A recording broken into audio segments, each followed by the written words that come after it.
Welcome to the Banker Lamp. Please enjoy the video. You need admin access and an Optinmonster account. Once you have those, install and activate the Optinmonster plugin in WordPress. Next, open the new Optinmonster menu and connect your account using the API key or the login prompt.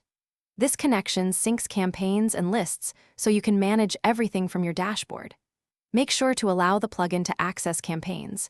It speeds up testing and ensures your forms will display correctly when you create them.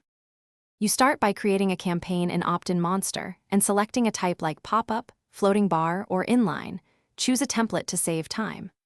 Once in the builder, edit copy, images, colors, and the primary CTA.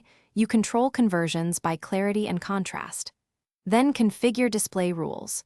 Choose triggers such as exit intent or time delay, set frequency limits so visitors aren't annoyed, and target specific pages or devices so the campaign appears to the right audience. Publish the campaign and confirm it shows live in Optinmonster. Once done, load your site and test the behavior on desktop and mobile.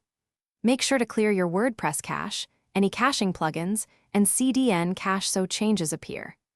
If the campaign doesn't show, check the API connection in the plugin.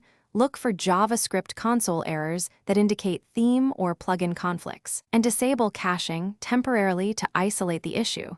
These steps usually resolve display problems quickly. Thanks for watching. If this was helpful, leave a like and consider subscribing. See you next time.